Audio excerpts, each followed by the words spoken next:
You're watching Lost or Found, the show where we think about how we can live healthier, happier, and more fulfilled lives.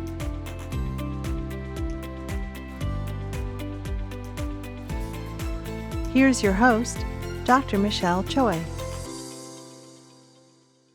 Welcome to the show, Rowan Foxx Giles. I'm so thankful that you're here today. Welcome to Lost or Found. Thank you, Dr. Michelle. Thank you for having me on your show. I'm really excited to be here and to talk about Celtic spirituality. Wonderful. And before we begin, can you tell us about yourself? Well, I am a life coach and a hypnotherapist, and I help people transform their lives. My spiritual path is the one of the Celtic tradition. Most of you probably can see that I am of the Celtic tradition or Celtic ethnic background. So that's a nutshell version of what I do. I do a lot of things. I'm also certified in many energy healing modalities. I'm a certified hypnotherapist. I do psychic readings. And most of all, what I really enjoy the most and what I'm moving into doing more is helping people live a better life, helping people live a more connected life, and helping people transform their lives. And part of the way that I do this is using all of the modalities that I have in my toolbox, and also helping them to connect in with their authentic self and helping them to be connected in more with the world around them. I love that. And as we begin, how would you describe Celtic spirituality? Celtic spirituality is it's a very sensual spirituality. And by sensual, I mean it is one of experiencing with all of the five senses, really experiencing the world around you and experiencing the natural world. It is an interconnectedness with the natural world.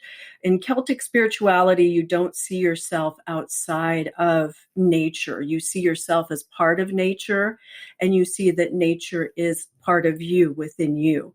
So there's this constant communication back and forth with the natural world.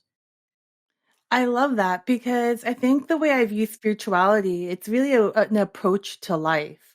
And I think to be aware of where we are and how we live and what we're a part of, I think really that is part of like the bigger picture. Absolutely. Absolutely. So many people are suffering and struggling, and I see that in my clients.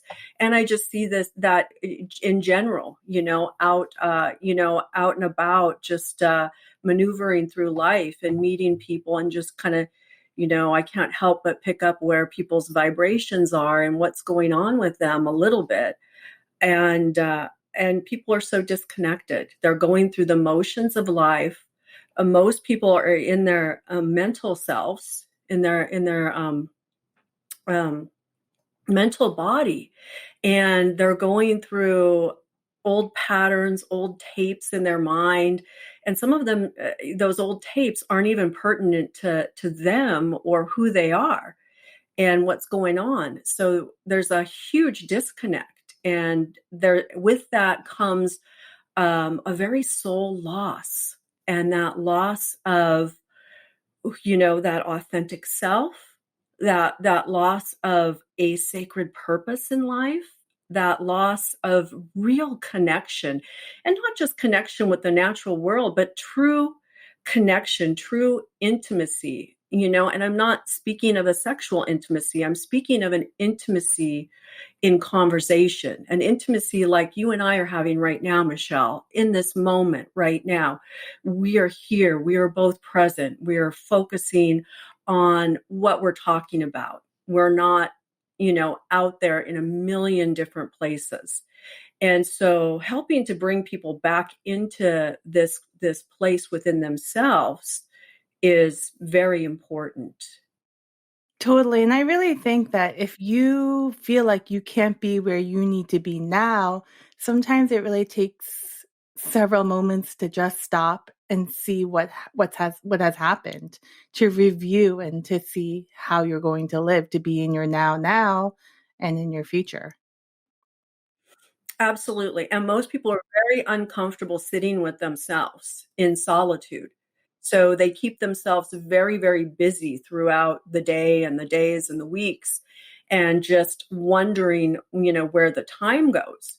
And so it's really important to sit in that solitude and to get Mhm. really comfortable with yourself, and really, that relationship with yourself, that relationship with your soul, the fire of your spirit, right? It's Yeah. like one of the most delicious places to be once you get there, but there's also a lot of shadow work that's involved with that as well, as you go a little bit deeper. And that's, something that people often shy away from. I really enjoyed reading the book Anam Cara by John O'Donohue that you recommended. What does Anam Cara mean? Anam Cara is a Celtic word for soul friend. So the Anam Cara is your trusted guide on your path. It's somebody that you can sit and tell your most intimate secrets to, someone who acts as an advisor. So it's really, it kind of covers a lot of realms. It can be that very best friend that you trust with, all of your heart and your secrets. Um, it could be a mentor on your spiritual path. It could also be that very soul friend that exists in the other realms, that, some people know it as a guardian angel that we come into life with and walk with. But yeah, if you can just think of the Anam Cara as this beautiful, wonderful soul friend. Wonderful. And this Anam Cara, I guess, as you described, could be within us or around us, right? And I think it's ironic if this Anam Cara or this soul friend is in us that we deny that friend so much, or we try to live without the friend. Hmm. Absolutely. Absolutely. And it's, once again, that's part of the disconnect. And it's part of the disconnect of the ego with the true self. It's part of the disconnect that we've learned in society. We've taken on, another, we kind of have adapted another way of doing things based on what we've been told, what we've been indoctrinated to, and we've lost touch with, that soul place inside, that deeper place. And so when you lose touch with that deeper place, and you feel the disconnect, you're always trying to find it externally, without, outside of you, not without you, but outside of you. So you're always seeking that, whether it's you're seeking it, through relationships that aren't working, or you're seeking it through food, or some addiction, drug or alcohol. It's like you're lacking the balance because you're seeking to fulfill that relationship with your deeper soul. And this is something that when we go into the Celtic spirituality, uh, we don't see that so much, because, every moment of their day is connected. Every moment of their day, anybody that is really practicing the tradition, Do you it's think you're connected. do you think if you're looking more outside than inside, and perhaps the ego is what's confusing us as well, not listening to our inside, do you think it's more because we're afraid to look within and what to know what the actual truth is?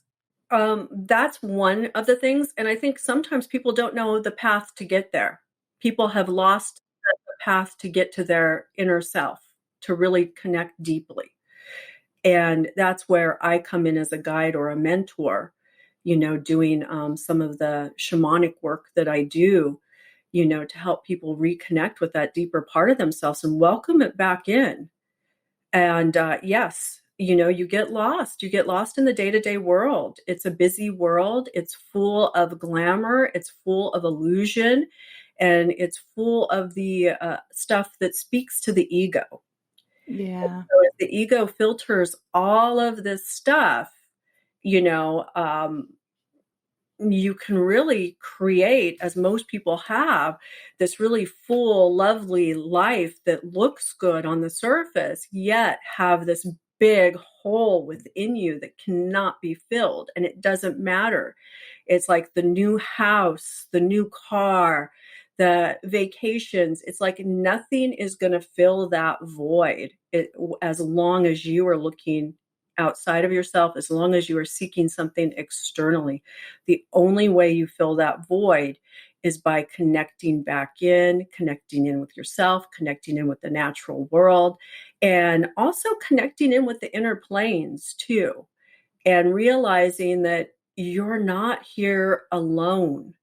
Nobody comes into this world alone. We come into this world, and this is another aspect that is very unique to the Celtic spirituality, is the knowledge that, when a child is born, that child is coming in with not only its soul guide, but coming in with ancestral guides, other spiritual guides to help with whatever their life path is supposed to be, and all of those gifts that and talents that they have brought into the world with them. And so we're never alone. And the problem is that modern culture tells us and shows us we're alone. And then modern culture shows us that we have people we can reach out to, you know, um, professional people, therapists, doctors, um, friends, family. And the problem with that is it's never going to be enough. It'll never be enough because anyone who is in a human body also is on the same path. They may be able to help a little bit along the way, but they're going to have their trials and their struggles and their challenges that are going to bring them deeper into their spiritual development, deeper onto their path. And so we need to connect with the natural world, as well as needing to connect with these beautiful inner plane guides and our ancestors. I mean, a lot of us right now that are on the planet have come down here at this really unique time in human history. Some people are calling it the ascension. It's definitely a new era. In this time, we have the ability to heal a lot of ancestral issues, ancestral stuff that we're carrying in our Mhm. own DNA. And so Yeah. it's a very profound time to do that work for, not just for ourselves, but for our whole family line. I really find what you say really interesting because I think we've become a culture where what we see, we take it as truth. But what if truth is what we don't see? Like how you describe glamour is an illusion. And why are we going after something where you can never even grasp it because it's an illusion? But I find that so interesting. Yeah, yeah, it is. And it is just because, as humanity as a whole has gotten away from, what is real. And it's interesting that you would use vision, the term see, what we see. And it is because, our eyes are just so hungry for, that kind of sensual experience once again, right? But our eyes are also hungry for the sensual experience of, how the light shines down from the sun onto a reflected pool of water. The beauty in a dragonfly as it floats through the air, that real sensual experience, rather than, somebody who drives up in like a new car, somebody who just like drives up in their new BMW that's really, and I'm not saying that people should not experience life and have the things that they want. because that's definitely part of life, and part of the magic of life is that we are down here to create what we want. But as long as those things are an addition to what we're creating on the in our inner world. So our inner world should ideally be connected in and should be flowing outward into our external world.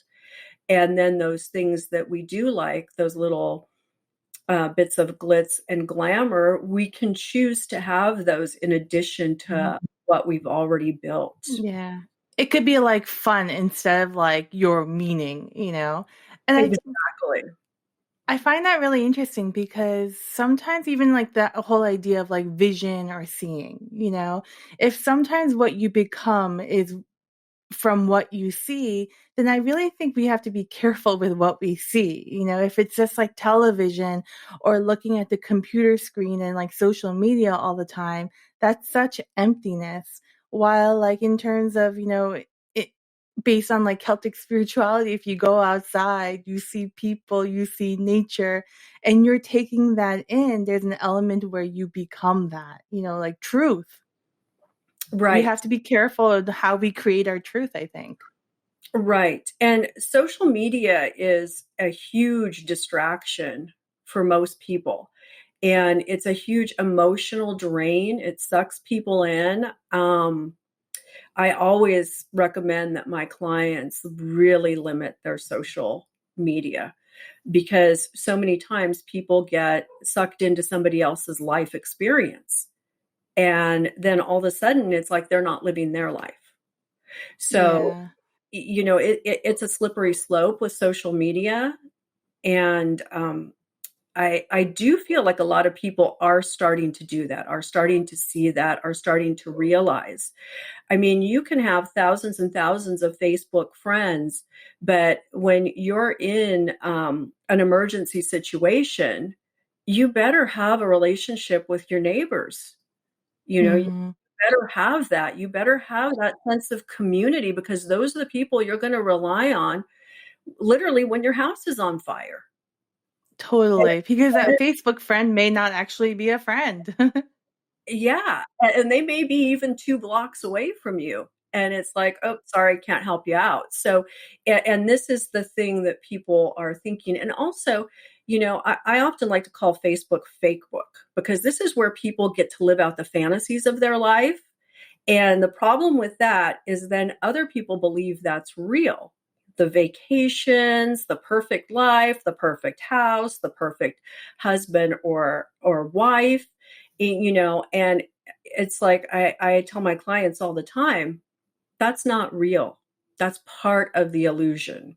And anybody that is over posting on social media, to me, that's a sign right there that it's like, I mean, I know some people use it for business, and that's kind of a different element.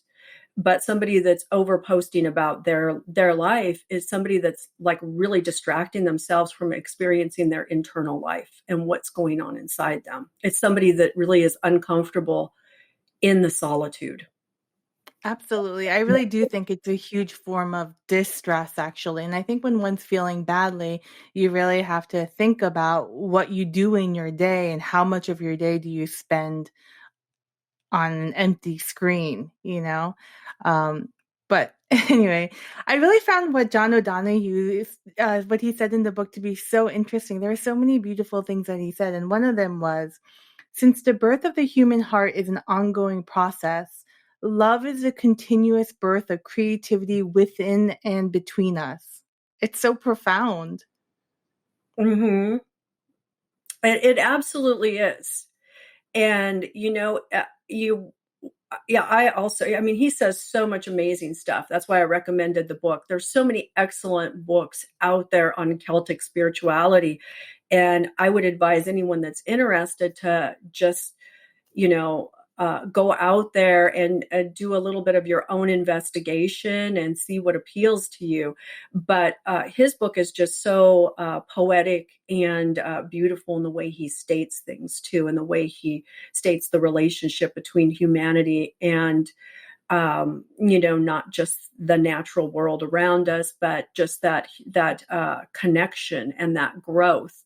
And it is all about the heart, because when you're in sync with your heart and you're really coming from that place of love and compassion, and once again, it's the heart that connects us with the authentic self. So you're building that depth. And also the heart, this is kind of where we get into doing the alchemy of change, which is one of my favorite things to work on with people, is really getting in there and transmuting what somebody's holding in their heart, transmuting some of those old belief patterns, that lack of self-love. Everything comes from that heart connection, and especially being Mhm. able to connect with other people at a very heartfelt level, like he's talking about on that one-to-one, where you're there in that intimate space together, really, really listening, and also Yeah. being heard by that person. And that doesn't happen very frequently today. A lot of people are talking, a lot of people aren't receiving, aren't listening. It's like everybody's talking at once. It's a lot of noise. But it's a really like it's a beautiful and like perhaps even a kinder way to view life, because he continues to state the birth of the human heart is an ongoing process. It's being birthed in every experience of your life. So no matter what the experience, whether it's good or bad, it's part of like the birth of you Yeah, or your it's heart. it's the ongoing spiritual development. It's the ongoing rebirth. And like that's what he's talking about, these constant stages of rebirth. And in Celtic spirituality, we view things as, we really respect the spiral of life. And so things happen in a spiral motion. They don't happen in a linear fashion. And so this is something we're always growing, and we're always moving upward. That's the Yeah. goal, moving in this spiral. So, we may falter and kind of backslide a little bit in our lessons, and then we come back around and experience that growth anew, and begin to progress from there. So it's like lifting the veils as well. So it's always this unveiling of the heart. Yeah, because I think oftentimes in life we only want to experience the convenient and the good, and we don't want to experience the bad, or we want to ignore it. But maybe what if it's not meant to be ignored? Maybe it's really meant to be experienced and to learn from Well, for the absolutely. balance. Absolutely, because that is the balance. And that's the one thing that the Celts don't shy away from. They don't shy Mhm. away from the darkness. They embrace the darkness as a part. It's a polarity, the light and the dark, the masculine and the feminine. And so those dark goddesses are there, to help us. They're there to help us for a reason. They're there to show us our shadow. And that's kind of part of the problem I have with some of the new age movement, especially Mhm. what was going on in the 90s, where people just said, oh, just don't even look at that, just focus on the light. Everything's about the light. And it's like, no, you cannot just focus on the light. Once again, that creates um, an imbalance. So Mhm. you have to go into those darker places. You have to be willing to look at those darker places within yourself, and you have to be willing to go there. And this is the part of the shadow work that the Celts are really, really um, good at doing. They don't shy away from that, because they know if they go deep into that shadow work, there's power in there. There's knowledge in there. There's an opportunity in there to take whatever it is that's creating that fear, the habit that they don't want, that reflection of themselves that they don't like. So whenever they go in there and really dig deep and find that, that's the opportunity. And this is where the true transformation happens. This is where the alchemy happens, is when you dig deep into that darkness and you get there and you get to what it really is, what it really is that is troubling you or is underneath that, whatever it is, say someone with a habit of overeating or Mhm. and can't seem to lose weight.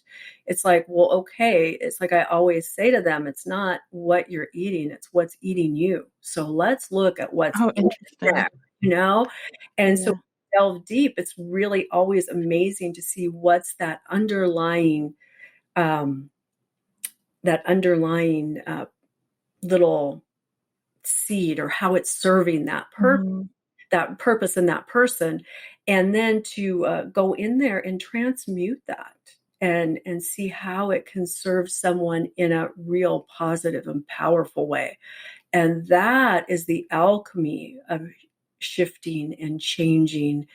And when you really change yourself at that deep level, you change your life experience.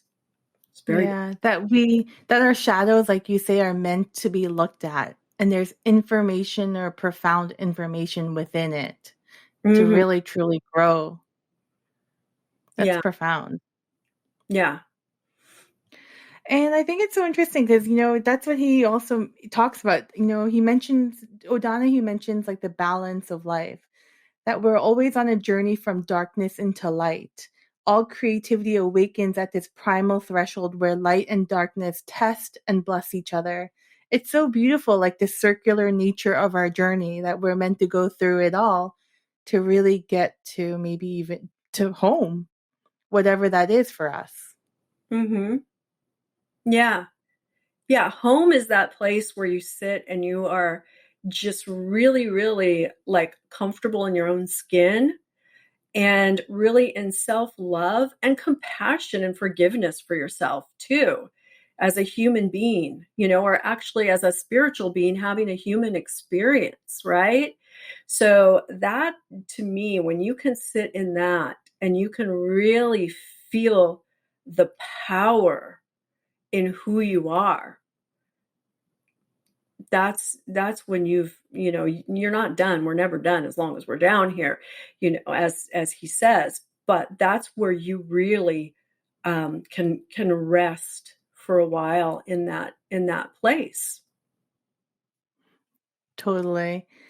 And I thought it was really interesting how you said earlier that too much light is not necessarily good. Like we always imagine light as, like the mecca of information or knowledge, but that it's not necessarily good. Do you think light is a secret presence of the divine? I always see that spark of the divine Mhm. as light. I do see that, and everybody has that. They may be like steeped in their darkness and living out their darkness and totally disconnected.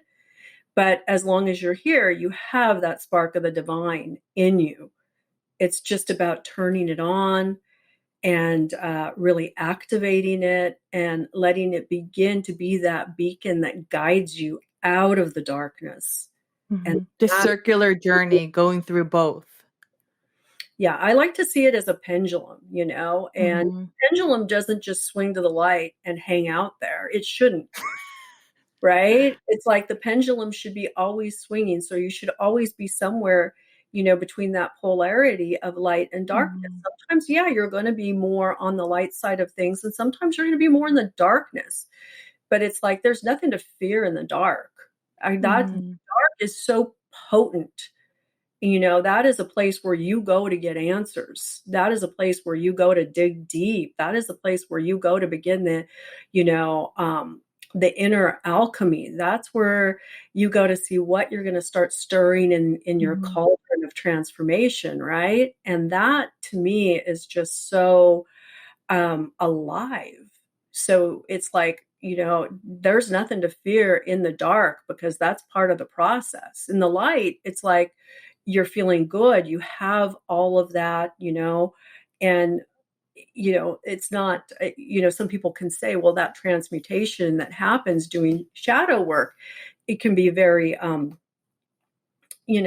painful and sometimes traumatic. And there's no doubt about that. But once you've done it, it's like, wow, that was amazing. Mhm. Like, that's true growth.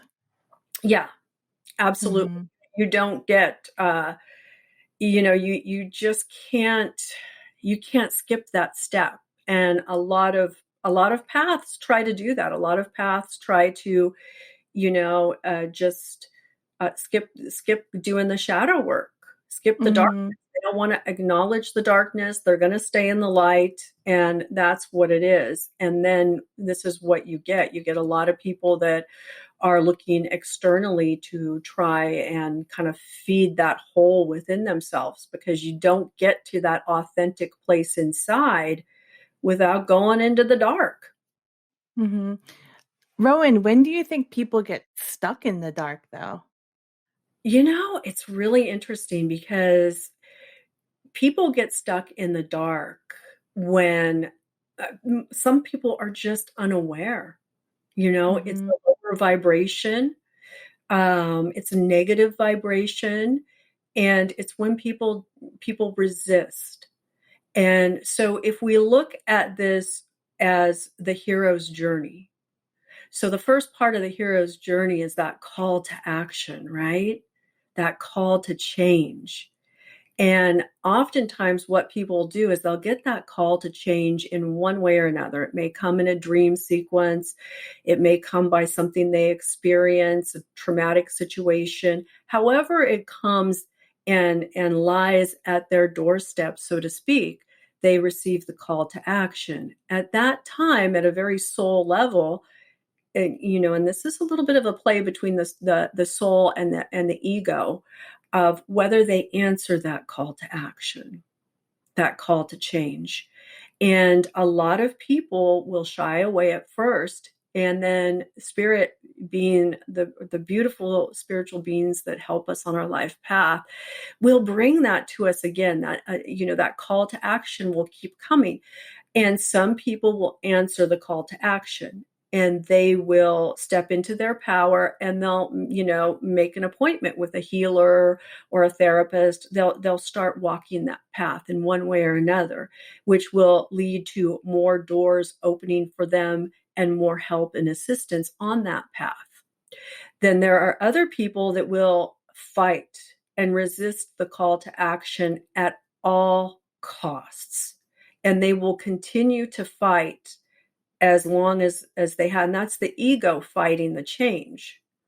And so as the ego fights the change and fights the call to action and fights that true inner alchemy that really, really wants to happen, that person slides more and more into illusion, into darkness, into despair, into negative vibration, and that begins to be kind of their home base, Mhm.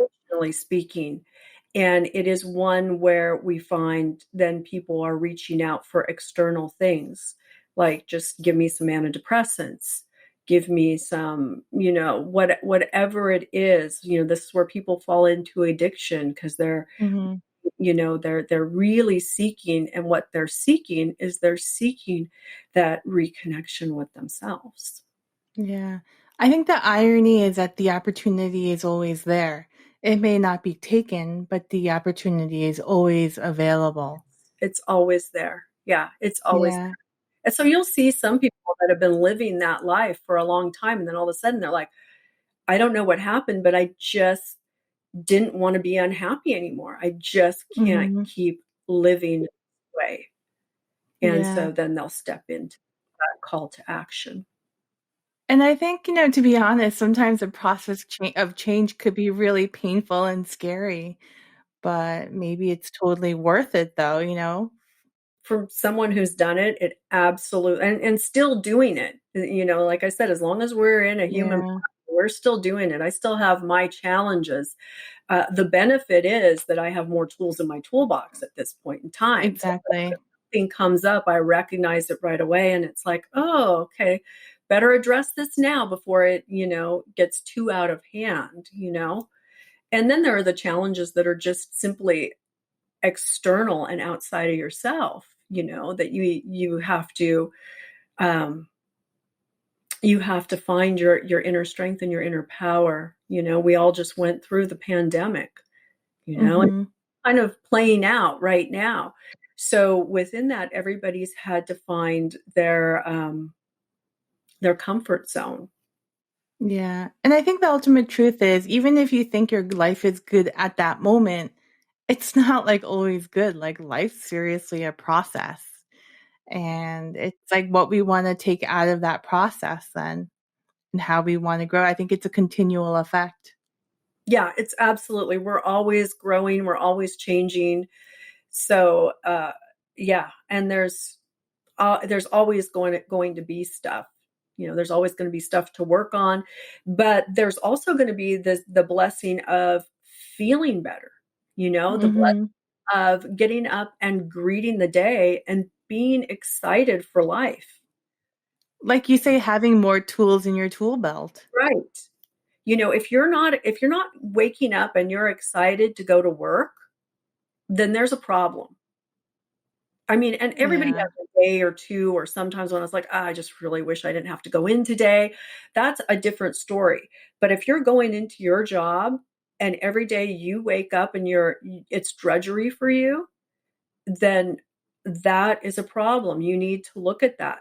You need to Yeah. get you need to get really clear with yourself, and you need to go into, what is it that you truly desire? These are messages in our lives that we can listen to Mhm. and do something about. Absolutely. I love what he wrote in the book. He said, "Love can awaken what is divine in you. In love, you grow and come home to yourself." Mhm. Yeah. Yeah, it is. Once again, it is about that self-love, and also not just self-love, but the love of others, the love of others, human beings, nature, animals, acknowledging that interconnectedness. And yeah, and that's where you really do come home to yourself. And that feeling of you're never alone. We are never Mhm. alone. And so many people, that's what they say, I'm isolated, I'm alone. It's like, no, you're not. You're not seeing other people right now, but you're not isolated. You're not alone. You're not, go for a walk in the woods if you want to realize that you are not alone and see what the trees are saying to you. Yeah, the interconnectedness of life. Absolutely. Yeah. Absolutely. See what the forest animals have to say. Connect in. And so many people when they're walking in nature even. Mhm. Or the turkey that randomly comes into your yard, you know? Yeah, the turkey that randomly comes into your yard, there's a meaning. And so in Celtic spirituality, we look at all of this. I mean, I was literally driving down the road and a hawk came down and swooped right past my window. I was like, "Oh my god!" I thought I was actually going to hit that hawk. And then, of course, I'm like, oh, okay, I got to go and really do a little bit of research on what the hawk means and what it's bringing in, and Yeah. And when I was reading, Celtic spirituality talks a lot about nature. And I think we've really lost touch with nature in our like modern day society, but many of us are not even aware of that loss. you're absolutely correct. I would say most people are not. Most people don't even think about nature. They know it's nice when they can go camping or they can go on a hike in the woods or they can go to the beach and enjoy the ocean, but they're enjoying it on a very superficial level. It's not touching them deeply. Yeah. They're not, I mean, and even at that level, it is working on them. You take a walk in the woods, you've got all of those elementals working on you, all of those like nature spirits that are coming in, healing your auric field, and also kind of quieting down your mind. So, Mhm. I don't really tell this to people, but I moved to Santa Cruz about, I guess now it's 11 years no, 12 years ago. And when I moved here, I had finished residency and I had a really hard time getting pregnant. And I realized I had become a tree hugger when, I couldn't get pregnant. It took like over a year and we were going hiking and I would literally put my hand on a redwood tree and I would ask the redwood tree, I would pray to bless me with a baby. And that's when I realized, like, but it meant something to me. I felt like I was being heard. There, when you look at a redwood tree, they're like over 2,000 years old. They've been around so much longer. You walk on the soft bed. There's power to nature. Right. And and the trees are our oldest ancestors, and I love going and connecting in with the trees. And I love that example you just gave, because yes, when we ask for help from spirit, whether it's the tree spirits or it's our spirit guides or another elemental, or even into like the realm of fairy, which I work with a lot, we're heard, we're honored, and we get the help. And that's really important to take note of, because all of this help is available to us, but we also have our free will. So they can be watching us from afar, um, and knowing that we need help and that they could help us. But if we don't ask for that help, they can't just come in and interrupt our process and interrupt our free will. But once we invoke them, once we ask for help, then all of a sudden those doors just fly open and there they are. And it's so funny because even I sometimes forget when I need help to ask for help. And then it's like, oh yeah, maybe a little help could be useful right now. Hmm. Yeah. Like, I don't really think I ask for enough help from people, but in truth, I ask for help to, like, whomever, I mean, like, to, like, spiritual all the time. Like, I'm, like, always praying out, please help me. But strangely, it does make me feel better, like, I'm not sure if it's being heard, but it gives, like, some peace to my heart Hmm. to just even say it, even if it's to the air, to feel like you're being heard. Right, right. And you are being heard. You are being heard. There's no doubt. You may not have, you know, a lightning bolt that comes out of the blue, or some, sign, or that tells you you're being heard, because, the voice of spirit is so quiet. And that's another part, when you really sink deep in and learn to listen to that voice of spirit, then you can get your answers. And sometimes the voice of spirit, I'm actually being reminded by spirit right now, sometimes the voice can be rather loud. They can hit you over the head with a two-by four, or literally a hawk coming out of the sky, almost hitting your car window. So, yeah, there's those times, but yet when you ask for help from spirit, you're going to get it. And usually you get acknowledgement. And I have um, a fun story about that, because in 2019 I was in the UK, in England, in London actually, and my phone wasn't working. Siri gets me everywhere, right? So it was like I was back in the early 90s again. I had to ask people on the street for directions, and I was lost. I couldn't get back to my hotel room, and I was just kind of crazy. And then I stood there at one point and I was just exhausted from, the overnight flight. And now I was lost, and it was like, oh my gosh, what am I going to do? And then it's like, well, your totem animal is the fox. And so I'm like, Fox, I'm all Fox. I need some help. I'm totally lost. I got to get back to my hotel room. I just want to lie down for a moment. Please help me.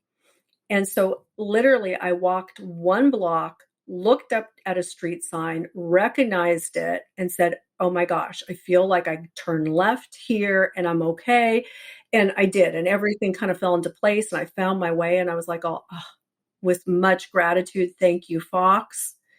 And then right after that, a truck drove by, a big, like, kind of semi truck, whatever, with a big fox face on it, So, That's and that's where hilarious.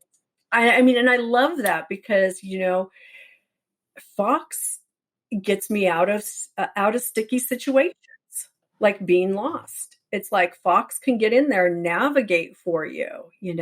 So that's I really appreciate that. So anytime I'm in a difficult situation that requires a little bit of sneakiness, a little bit of cunning, a little bit of the ability Mhm. to like move around things, it's like I always remember to call on Fox, and Fox Yeah. will always finish it up by giving me an actual physical sign, like, okay, we're done here, helped you out.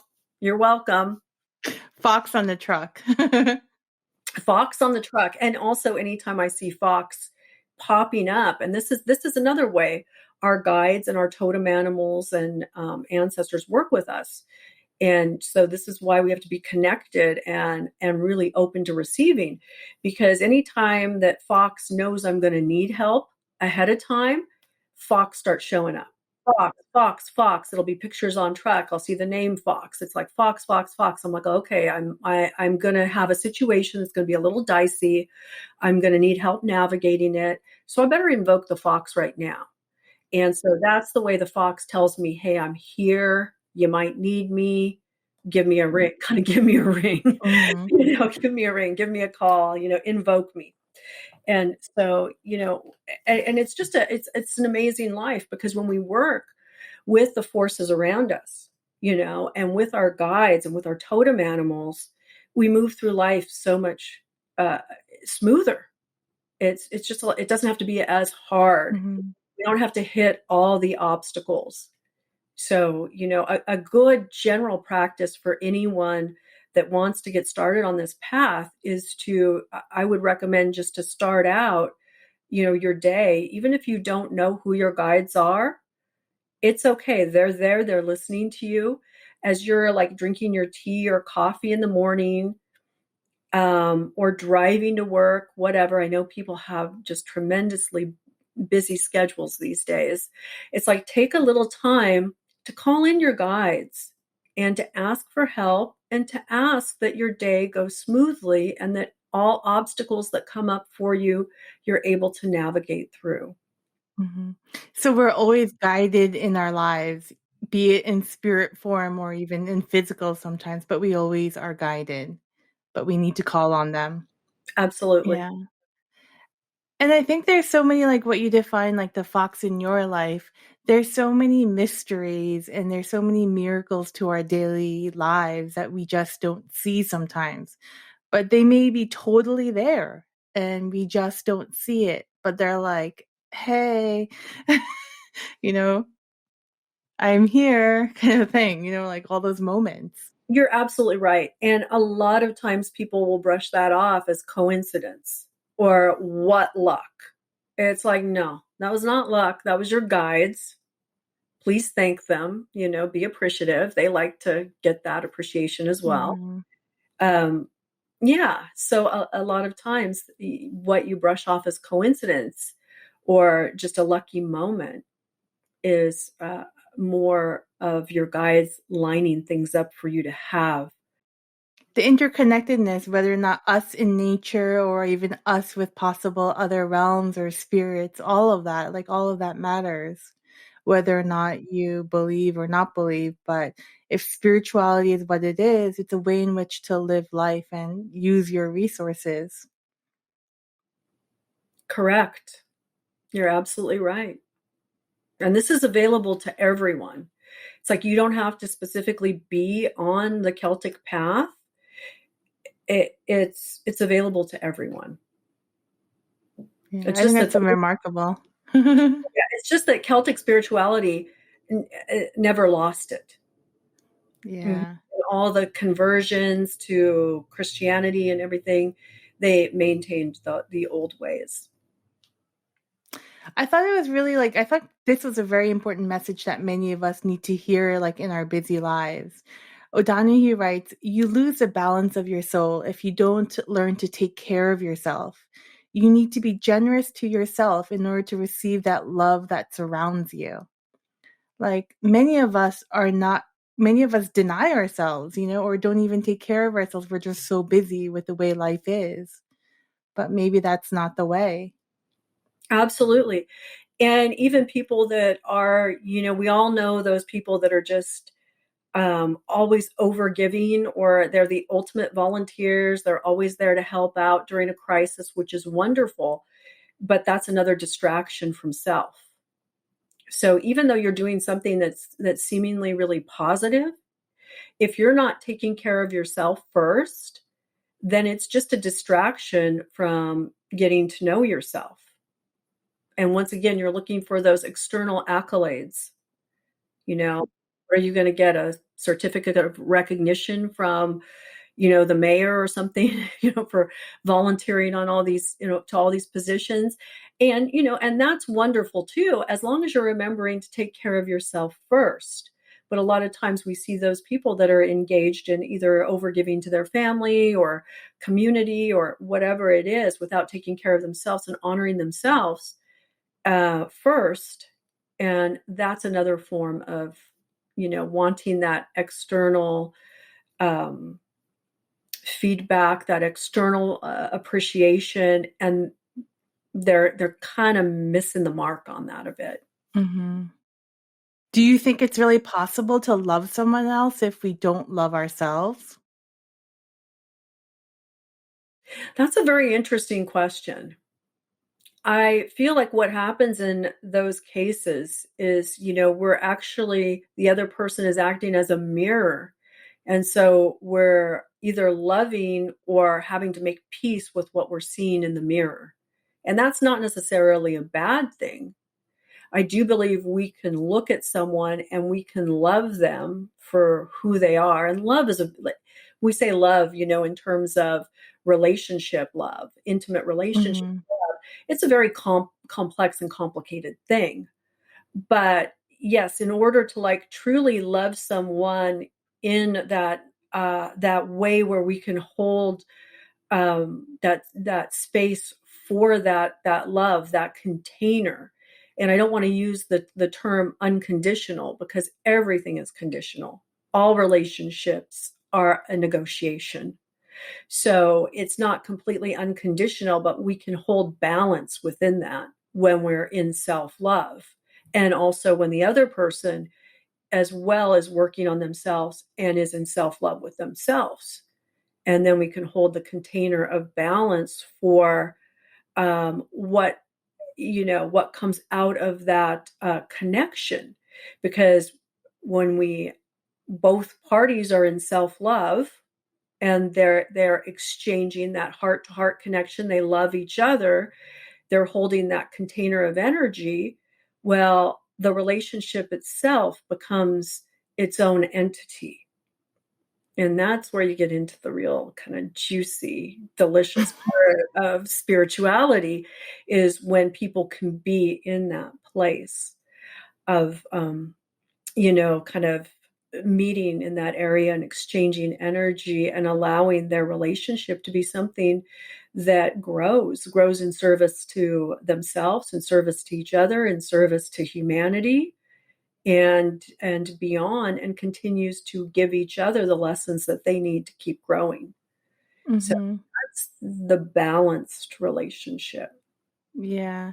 And I think kind of like, even though love is so beautiful and amazing, if you're the one, giving it out, it's still like energy. And if you don't love yourself, I feel like you're just kind of you could be creating an empty canister in a way. So I think it's important to have that fluidity of the energy movement, or even the way you describe in a partnership. And I think what you describe in a partnership is so amazing, because what O'Donoghue wrote in the book was that when two people come together, through a marriage or even at a wedding, they pick that partner because they recognize each other as the one in whom their heart could be at home. And I think that's particularly like important to remember, because even with divorce, like, you can choose to leave each other, but there was a point in time where you felt that that other person could be another home for you. or home with each other. There was a moment in time where you did love each other, and to end it well, not so. Absolutely, Michelle. I'm glad you brought that up, because once again, we go back to the spiral with that. Mm. Like, just because you were in that place where you had lessons and experiences together, and you were a vibrational match, so to speak, with each other, and sharing that heart energy and life experience, doesn't mean it's going to be that way forever. And so that place sometimes where we see it all the time, where one person grows and the other person just kind of doesn't, or they fall out of sync. It doesn't always have to be a negative. It could just be what it is a transition. And so in some of the best cases, you see, we're on that spiral journey once again. Well, here's a transition in the relationship where it's like, yes, we're separating, we're divorcing, but we appreciate what we had together. And and then and we appreciate where we're going, especially in cases where it involves children. It's like, you're never going to lose that other person, because you still have kids together. You'll have grandchildren together and great grandchildren together. So you better work on that. You better work Yeah. on how that is going to evolve, so it doesn't necessarily have to be a bad thing or a negative. And once again, going back to the Celtic tradition, it is, when people married, it wasn't till death do us part. It was as long as love shall last. I like that better. As long as love shall last. And love Yeah. has many different forms. And yes. No, no. We have a guest. So cute. This is But I Bo. really Hi, Bo. He's been in trouble this morning. So, I really think what you say is so true. Like, if it started in love, we can also choose how we end it, and it doesn't have to be ended with pure hatred, to even to change our perspective, ending it in love, mhm, or absolutely. more love than hatred, you know. Right. And just, yeah, how to move through it. How to move through the lessons that is bringing at that time, that disillusion, that transformation. Once again, it's, another transformation. It's like, okay, how are we going to do this together? Because it has to be done together. You have to go through the process, and you can go kicking and screaming and hating each other and paying a lot of attorney's fees and court battles and things like that. That's one way to do it. And many people do, because it's kind of a theme. Once again, it's a culturally created theme that, when you divorce someone, you better be, you better be fighting them, ready to go to battle. It doesn't have to be a battle, not at all. It can be a transition. Or you don't have to go for the immediate response. You could think about the better response, sometimes. Absolutely. Absolutely. For many things in life. And I really loved what he wrote in the book, that the body is a sacrament. The body is the mirror where the secret of the soul comes to expression. I think that's so beautiful. Absolutely. Absolutely. And that's why this is where, all this internal alchemy that we do, it actually expresses itself through our body. It creates the environment. Hmm. And it does. You're absolutely right. It creates the environment. It creates what we begin to draw in. So as we get clearer and clearer on our desire, what makes us feel passionate about life, our gifts and services to humanity, why we're down here in the first place. It's like, then we start to pour that out of our vessel, out of our temple into the world. And then we begin to draw in those experiences and those synchronicities that line us up with what we truly want at a soul level. Yeah. There is a video of, there's a singer called Lizzo. I don't know if you know her, but, she talks about a long time, like hating her body. And there's a video that's out right now where she literally talks to her belly and she like strokes her belly and tells her belly, I love you. Thank you for being so beautiful. Thank you. And I find that so remarkable because a lot of times we're so abusive to our bodies. But if we change our thinking and treat our bodies with love, and instead of like fearing to get into that bathing suit, like come to a point where, God love the body, whatever it is, and we can make changes in our lives if we wish, but to come from a place of love. So like after seeing her stroke her belly, I've been like stroking my penis. And I'm like, I love you, belly. you know?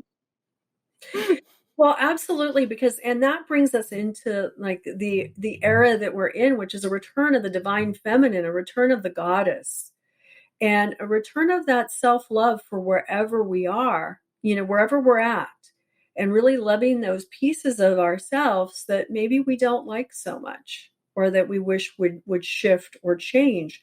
But once again, as we get into healing ourselves, we begin to, the inner world begins to express itself in our outer world. And so it's going to express in the body as well.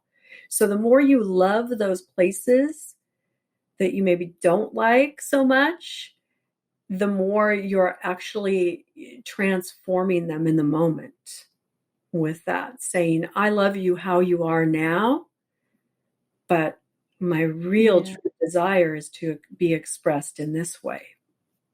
And exactly. there's Like, no why not? Oh, resistance. I'm sorry.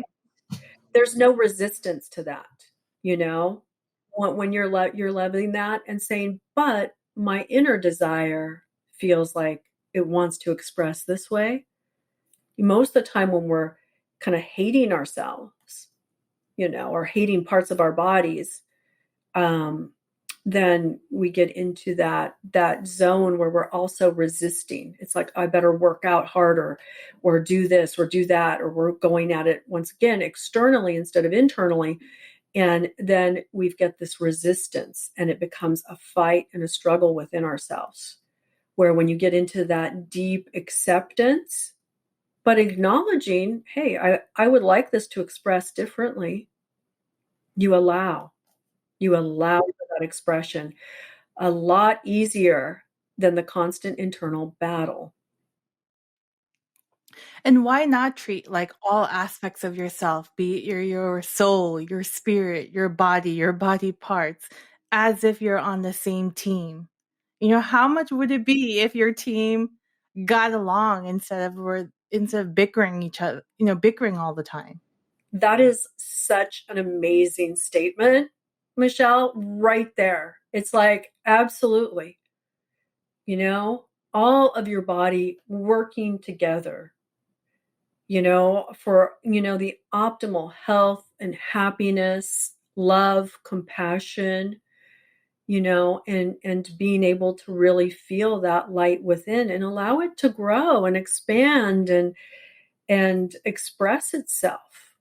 Your soul desires expression.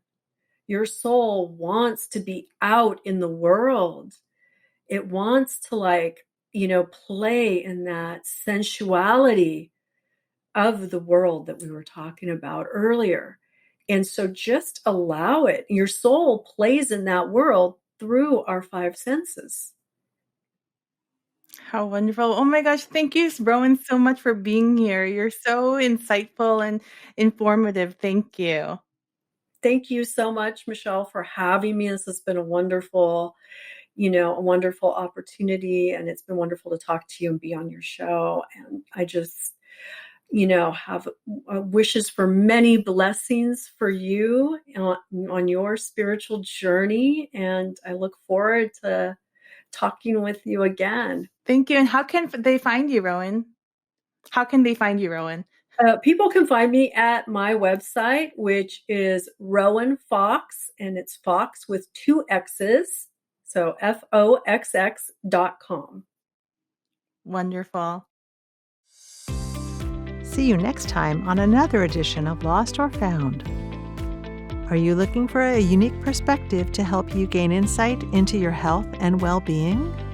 Schedule a virtual wellness visit with Dr. Michelle Choi by going to our website, drlostorfound.com, to schedule an appointment.